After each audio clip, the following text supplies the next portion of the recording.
ऐसा कहा जाता है कि ब्रॉयलर को कंट्रोल शेड के अंदर रखा जाता है जहाँ पे इन्वायरमेंट, टेम्परेचर, हर चीज़ मेंटेन होती है, उसको सर्दी और गर्मी का कोई पता नहीं चलता। तो ऐसा नहीं है क्योंकि देखें जैसे ही बाहर की ह्यूमिडिटी बढ़ती है, बाहर की नमी बढ़ती है तो अल्टीमेटली शेड के अंदर भी हवा वही जा रही होती है जो हम पंखों के ज़रिए, पैड के ज़रिए दे रहे होते हैं। तो इससे ह्यूमिडिटी अंदर की भी बढ़ जाती है जिससे जो ब्रॉयलर होता है उसे सफोकेशन होना शुरू हो जाती है। अगर हम देखें कि सर्दियों के अंदर तो ह्यूमिडिटी कम हो जाती है क्योंकि जितने भी वेपर्स होते हैं वो कंडेंस हो जाते हैं, तो ह्यूमिडिटी को भी मेंटेन रखना होता है। तो आज की इस वीडियो के अंदर हम ये डिस्कस करेंगे, इस बात को देखेंगे कि हम किस तरीके से कौन कौन सी मैनेजमेंट करें, कौन कौन से तरीके अपनाएं जिससे हमारा जो ब्रॉयलर है वो ज़्यादा वज़न करे और हमें उससे अल्टीमेटली ज़्यादा फ़ायदा हो। और हम अपने ब्रॉयलर को सर्दियों के अंदर किस तरीके से उसकी सेहत को बहाल रख सकते हैं, इम्यून सिस्टम को उसको मेंटेन कर सकते हैं। तो उसमें जो आपने सबसे पहली चीज़ करनी है वो ये है कि हाई क्वालिटी फीड देनी है अपने ब्रॉयलर को, कि जिसकी क्वालिटी बहुत अच्छी हो, उसके साथ क्वालिटी अच्छी के साथ अपने क्लीन वाटर देना है। देखें कि अगर हम उसको बहुत अच्छी फीड दे रहे हैं, बहुत अच्छा उसके अंदर आप फार्मूला है आपका जिसके अंदर प्रोटीन भी पूरी है, एनर्जी भी पूरी है, हर चीज़ पूरी है, तो फिर भी जो बर्ड है वो अगर उसको हम गंदा पानी दें, अल्टीमेटली वो उसको खाने पीने के लिए चीज़ें जो हम दे रहे हैं अगर वो प्रॉपर नहीं है तो आपको पता है कि वो डिज़ीज़ का शिकार हो जाता है और वज़न कम करता है। अब देखें कि अगर हम उसको हाई क्वालिटी फीड प्रोवाइड कर रहे हैं, उसके साथ गंदा पानी दे रहे हैं, चाहे आप जो मर्ज़ी कर लें, जो मेडिसिन दें, जब तक हमें वो सोर्स पता नहीं चलता कि किस सोर्स से बैक्टीरिया आ रहा है, वायरस आ रहा है, आपके बर्ड को अटैक कर रहा है। अगर हम वो सोर्स, वो ज़रिया बंद नहीं करेंगे, वो बैक्टीरिया जहाँ से आ रहे हैं, उनको नहीं रोकेंगे, तो आप कभी भी एक अच्छे फार्मर, एक अच्छे डॉक्टर, सुपरवाइज़र नहीं बन सकते हैं। हाई क्वालिटी फ़ीड की बात करें तो हमें चाहिए कि जो हम अपने परिंदों को, बर्ड को, ब्रॉयलर को जो हम फ़ीड दे रहे हैं, उनको 24 घंटे अवेलेबल होनी चाहिए।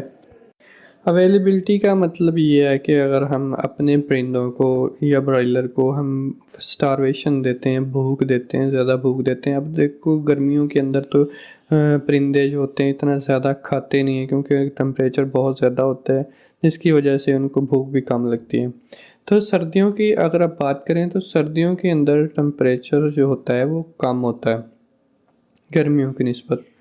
तो टेम्परेचर कम होने से उनको सर्दी ज़्यादा लगती है। सर्दी ज़्यादा लगने से हमें जब सर्दी ज़्यादा लगती है तो हम खाते ज़्यादा हैं। यही परिंदों के साथ होता है कि अगर ब्रॉयलर सर्दी के अंदर हम रेयर कर रहे हैं तो उसको ज़्यादा भूख लगती है, तो हमें ज़्यादा फीड उनको ऑफ़र करनी चाहिए। बेहतर ये है कि हमें नंबर ऑफ़ बर्ड्स कम कर देने चाहिए, या आप यूँ समझें कि नंबर ऑफ़ बर्ड्स जो होते हैं वो अपने है वो मेंटेन रखने हैं और फीडर्स जो हैं वो इंक्रीज़ कर देने, दोनों एक ही बात है, ताकि उनके सामने फीड पड़ी रहे। अगर फीड नहीं होगी, आपको पता है उसको भूख लगेगी, जब भूख लगेगी तो उसका आपको अल्टीमेटली पता है कि जो मेटाबॉलिज़्म होता है वो बहुत फ़ास्ट होता है, रिएक्शन बहुत फ़ास्ट हो रहे होते हैं उसके अंदर, जिसकी वजह से वो ज़्यादा ग्रोथ कर जाता है।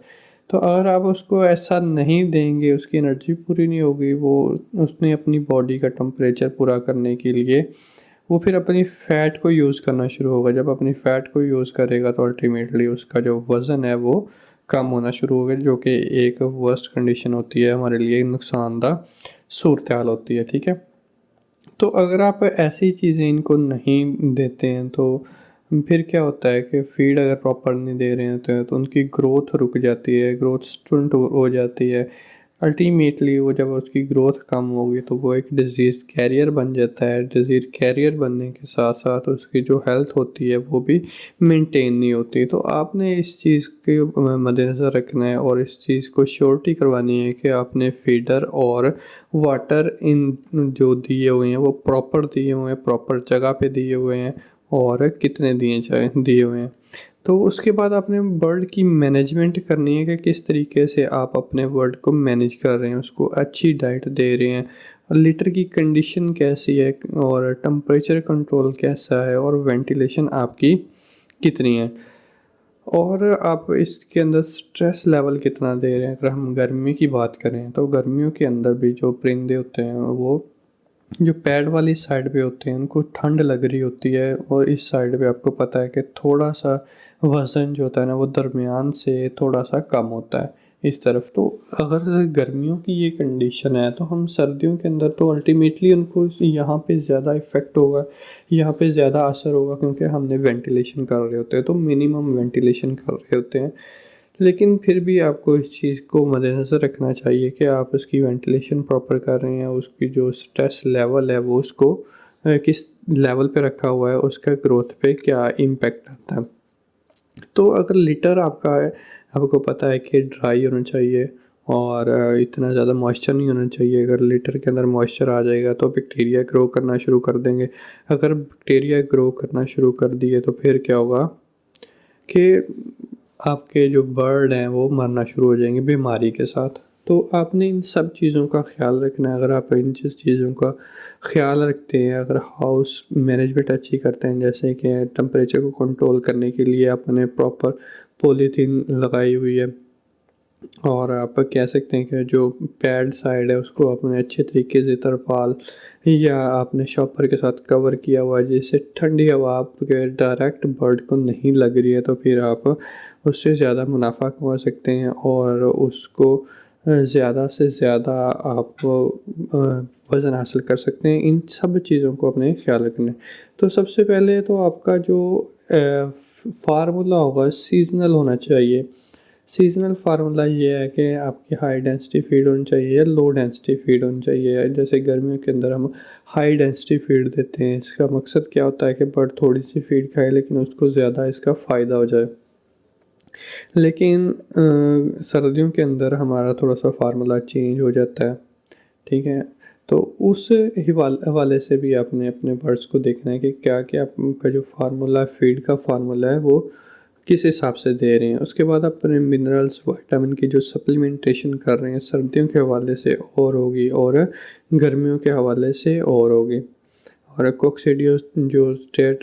कोक्सीडियोसिस कंट्रोल प्रोग्राम है वो किस तरीके का है आपका। तो इन सब चीज़ों को अपने मद्देनज़र रखना है। तो अगर आप इन चीज़ों को ख्याल रखेंगे तो सर्दी के अंदर भी आपके परिंदे हेल्दी रहेंगे और फ्रेश रहेंगे। तो अगर आपको मेरी वीडियो अच्छी लगी है, नॉलेज की आपकी नॉलेज में इजाफा हुआ है, तो आप मेरे चैनल को सब्सक्राइब करें और दूसरे दोस्तों के साथ भी शेयर करें। अल्लाह हाफिज़।